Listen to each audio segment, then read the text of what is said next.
Good to be with you guys. Just got off the practice field, got a little football weather, and big boys are loving it. And it's kind of hard to get off of it. You just want to stay out there. So apologize for being a couple minutes late. Try to give you a little insight to the offensive line room thus far. We're hit the midway mark in the regular season schedule, and they're seeing some things that we like. We like the energy of the room and really good focus and work habits, daily work habits are really nice to see right now. We're seeing some improvement right now, but that's just exciting to see more. It's a bit of a scratching of the surface that makes you want to see more. And moving forward here in the second half of the season, I think our main focus has to be keeping our eyes straight ahead on that daily improvement and not getting caught up in anything outside of our room, and really staying focused that way, and kind of protecting our focus that way, because that's how we're starting to see some improvement in that manner. So with that being said, I'll field any questions you got. All right, Coach. First question will be from Tom Caker. Coach, how you doing? What's up, Tom? Wanted to ask you, you've had a lot of moving parts, injuries, different things. How challenging has that been to get the cohesion that you need as an offensive line? Great question. Less moving parts than we've ever had since I've been here. So you see moving parts, I see like concrete pillars, man. I see stability. It's exciting.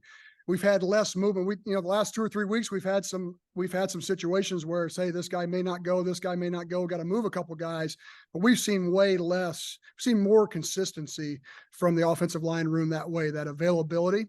I think it's our turn to be consistent and stable for maybe another room that might have some moving parts. Maybe it's our turn to give back a little bit. Where the last 2 years, it was every week it was moving parts, and we were relying on other rooms to help us big time. And so yeah, while there is a move here or there, we're trying to keep it as consistent and stable as possible, keep guys on the same side and that kind of deal. All right, Coach. Next question is from John Steppe. Hey, George. Great to see you. Hey, John. With Tyler Ellsbury, I think I saw him as the second team guy at left tackle. So obviously you hope that Mason Richmond stays healthy, but if he doesn't, what could Tyler provide potentially at that tackle spot? I think Tyler can play right now. And we thought that last week. That's why we moved him out. We have, Mason last Tuesday. Mason's basically out for the week. That's what we're thinking. Friday night, he's not playing. All right, what's plan B? And we knew early in the week it was going to be Ellsbury kicking out. The thinking behind that is this: we have a couple other tackles that are getting better. Are they able or ready to take on that workload right now? Probably not. So that's one where you rely on seniority, experience, that kind of deal. And that's why we moved out Tyler out, and he's repped all 3 positions since he's been here. So we always kind of keep him fresh. He's pretty darn valuable. All right, Coach. Next question is from David Eichholt. Hey, George, appreciate you taking the time. Always good talking to you. I think before the season, you talked about how you can't microwave experience on the offensive line. Has that really been the key to help, propelling the room forward? It seems like you guys are having some more hits, especially in the run game. Just kind of what's your assessment right now of that? Yeah, to me, that's everything. And I know that's not a great answer. It's not a popular answer. And, start talking about appliances. But at the end of the day, if you don't have that patience with a young group and see it for what it is, you're gonna miss out, and there's gonna be more gaps, and we can't afford to have more gaps. 2 years ago, when we walked into the room, you knew you had to push the right buttons, and it was going to take a while, and it was going to be hard, arduous work, but great work because they're good young kids, and that's kind of how we've been operating for quite a while, and it hasn't changed. I think the worst thing you can do is say, okay, now we got these guys have all played in games and things like that, and then change the course. The course is the same. The course is patience. It's everyday work. It's consistency. And that's hard for a kid today with the phone and all those things. That's when I talk about protecting our focus. That's what we have to do a great job of that. These kids are 18, 19, 20 years old, and we're adults telling them to, hey, stay focused. Don't listen to anything else but what we're doing in the room, that's easier said than done. And that's why I have a ton of admiration for this room and this group of guys. I have a deep respect for not only what they've been through and what they're fighting through and are continuing to work through, and it's going to serve them well. All right, Coach, next question is from Elliot Clough.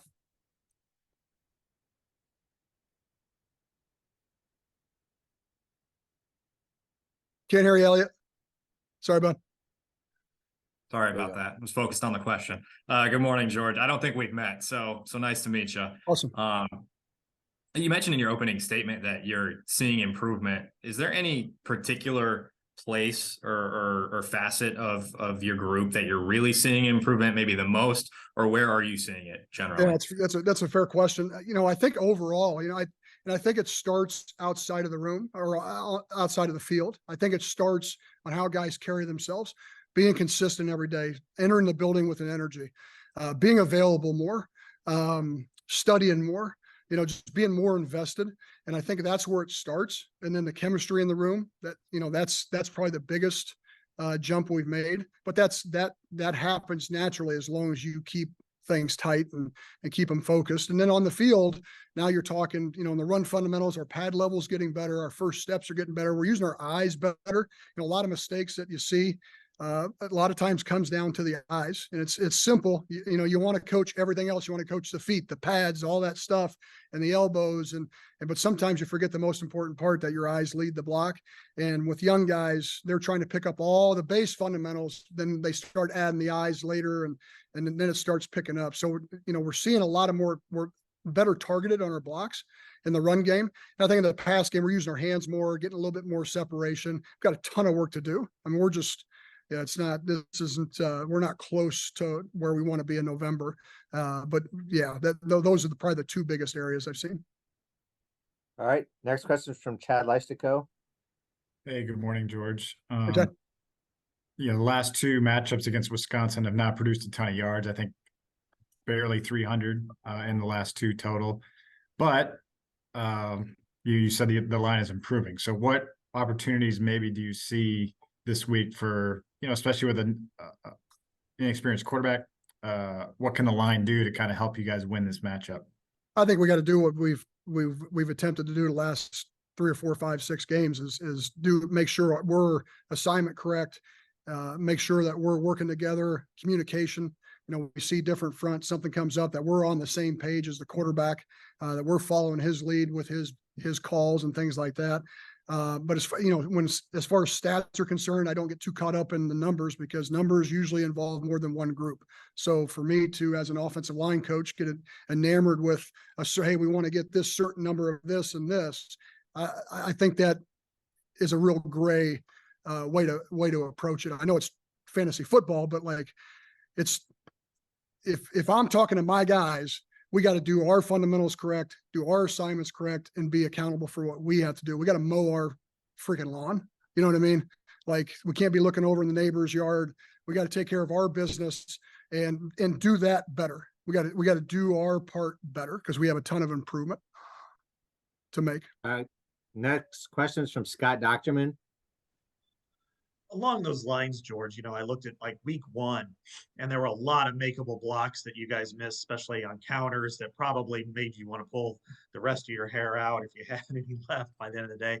But then you compare that to the other day, and on Caleb Johnson, I was really fascinated with this play, Caleb Johnson's long run, but the communication part that you discussed earlier, which was Connor Colby noticing that the nose moved over, which allowed him to kind of take one side, and then of course Logan Jones kind of pushed him all the way to the edge of the line of scrimmage. Rusty Feth got really vertical and blew a linebacker about 10 yards out. Hey, can I record this? Can I record this and play it for my guys? That's what they need to hear. It's recorded, but but looking the way everything lined up on that play, it just seemed like, okay, they got it on this play. Is that what you're trying to get to them to do it consistently? Because Lord knows Wisconsin and every other team is going to blow you up sometimes, but Sure. Yeah, no when doubt. it does hit, it's a home run. Yeah, it's what you want is consistency. What you want is, if you look at last week's game and a few of the games we've had this year, there's been that type of consistent footwork and working together, being on the same page. understanding what how the defense is moving and how we can take advantage of that at the end of the play. And like you were talking about with the center and the guard but yeah, we just have to continue to do that. Are we looking for home runs? Not really. I mean, that's not the world we want. We don't want to live in a hot or cold world. We know there's going to be, an extra guy, a blitz or something like that can affect a play, move on, get to the next snap and see how consistent we can be. And that's communication. That's being targeted. That's getting the point right from the start, from the quarterback to us, everyone being on the same page. And I think, and then you strap on the eye part of that. I think that really directly connects with what you just talked about, is seeing that as opposed to, great effort in a block but not seeing the big picture. Next question is from Tyler Tashman. Hey, Tyler. You had mentioned that you guys are not close to where you want to be in November. How much growth do you feel like is possible, like at this point in the season, and how do you get there? I think that's the most exciting part of coaching the offensive line. You're never where you want to be, and you always see growth possibilities, especially if you have the right energy and attitude, and availability is key there. And we have those things going for us right now. So yeah, I think there's a lot of improvement to be made. But I think it's going to be small incremental movement, improvement. And I think that's how you have to handle it. And we just have to understand if we see that there's been improvement so far, don't go off that course. Don't become something. Remember how you got to this point and just put that one day at a time forward. And it matches our program. That's what I've always said here. 2 years ago, when we talked about all the work that needed to be done, and a year ago, all the work that needed to be done, I've always said the first thing that pops in my head is, we're at Iowa. You're at the place where that can get done, and you can have, and I don't mean patience in a negative tone.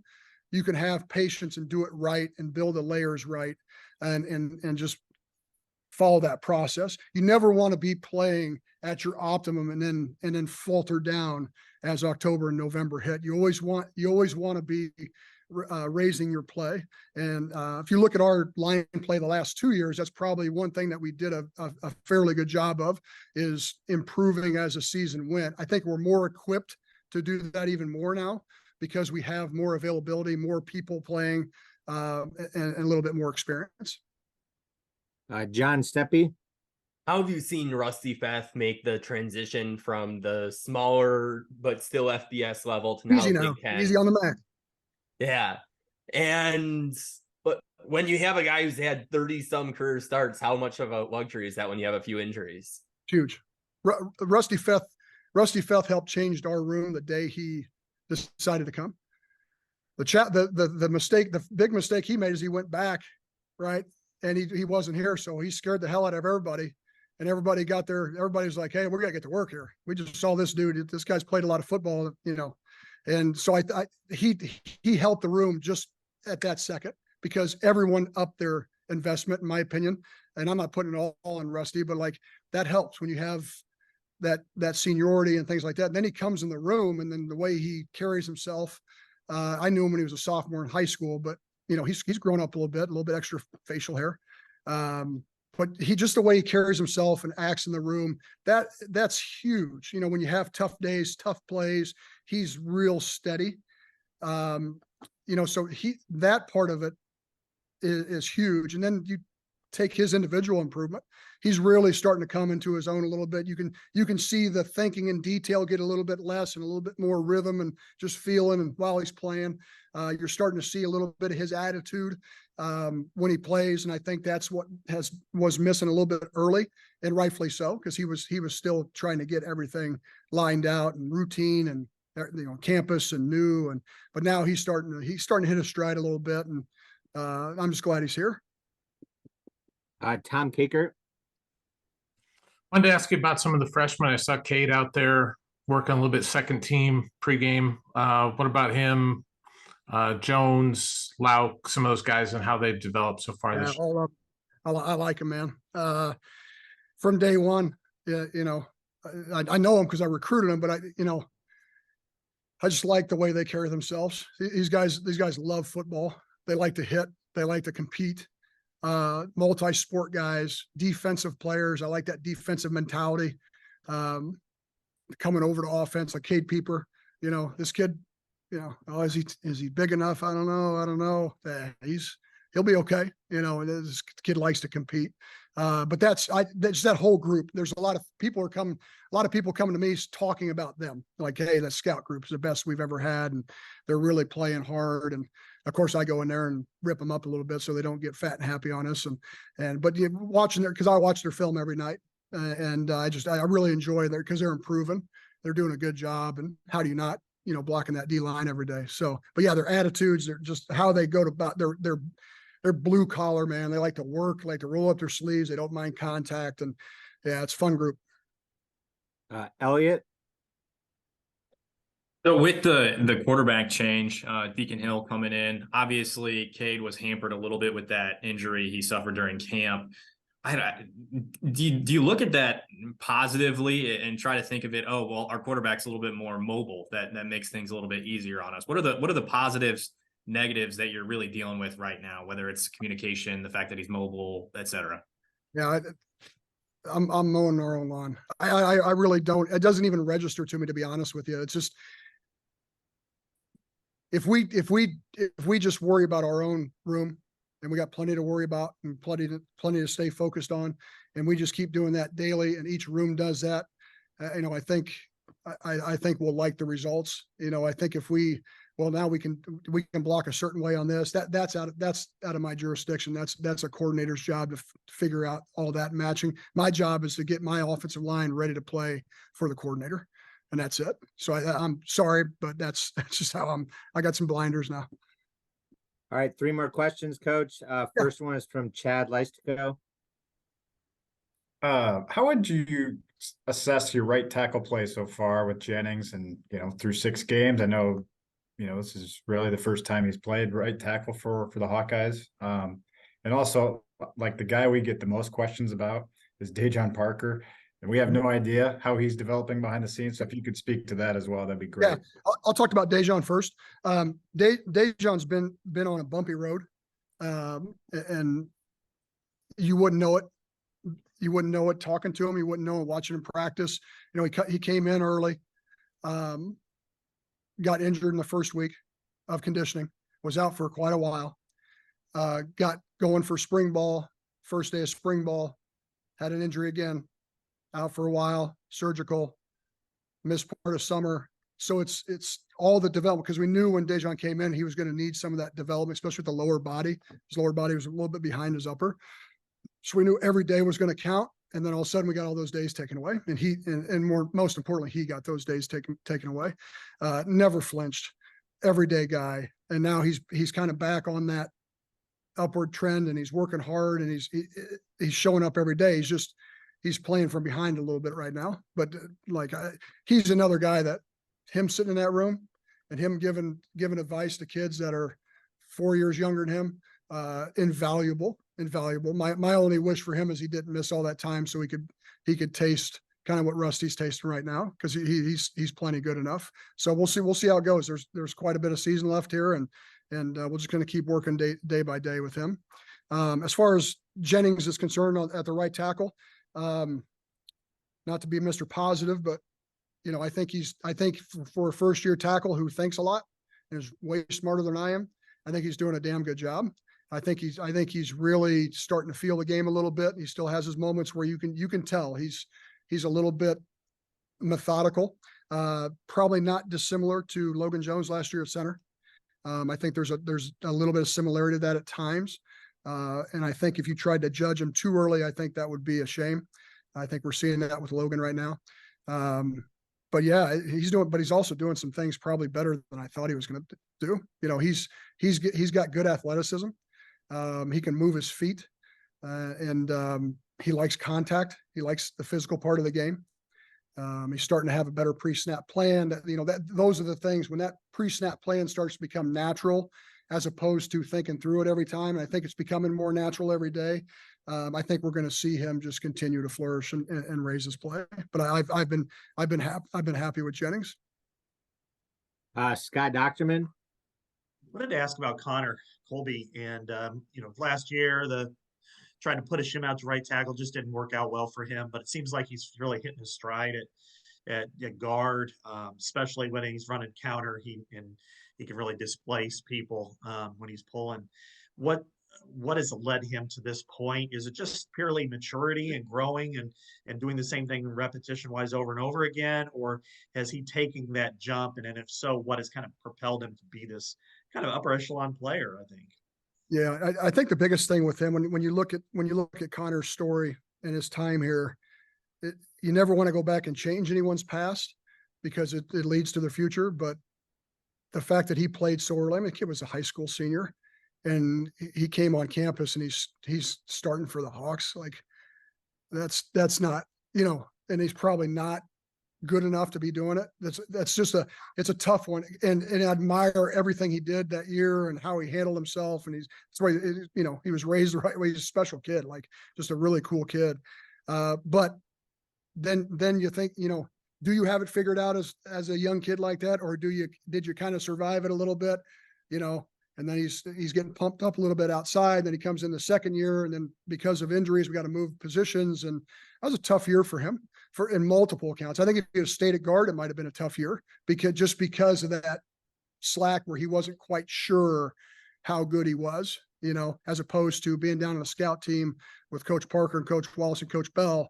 And you kind of know where you're at and you just work through it. So I think, I don't want to call it a trap, but he had that little second year lull where he had to kind of figure out, hey, this is reality. This is where I'm at. This is what I got to do. I don't have it all figured out. And, you guys know Connor, he's such a good kid, and that he knew that. He figured it out. It just took a little bit. That's what I think the difference is now. He's comfortable. He knows exactly where he stands. He's not wondering if he's good enough or not. He's just playing and the consistency in position. That's something that you guys are sharp. You guys have always asked about, hey, you're moving guys around. We just couldn't tell you about all the necessity that we had at that time to do it just to survive. We don't have that problem as much right now. So just him being able to, hey, here's where you're going to be. Here's where you're going to play. And this is where you're going to rep the hell out of it and get better. And that's what you want. And by no surprise, here he comes. He's getting better and competing his butt off. And I think he's really enjoying football. And, but yeah, I can talk about him for a long time. Yeah. All right, last questions, Coach, from John Steppe. Yep. I realize you can't comment on specific guys for a few more months, but in general, what has made the Chicago suburb area really appealing ground for recruiting offensive linemen? I just like good players. I like good players. I don't care where they're from. I like good players that are tough, that have a work ethic. I have familiarity with certain areas because it's been doing it for a long time. And, that always helps if I know some people that are connected. I think that's big with me. I want to know exactly what I'm getting, and I want to know how they were raised in the game of football. And because there's going to be tough days and how kids respond. And, it's all the things that when we walked in here that we wanted to get done in that room and get the room back. And we're in the middle of that process right now. We're not close to where we want to go. We're in the middle of it, but it's going to be done with people, I guess is what I'm saying. And to match your question, it's done with people and the right type of people and the people that believe in the same things. It's not about chasing stars. It's not about chasing paper talent, or they did a whatever at a combine, whatever. Like I want to know who fits the program. I want to know who fits Iowa's offensive line and how we want to play. And if we just keep doing that, like we talked about the freshman class, if you go through to a man, it wasn't like we were surprised.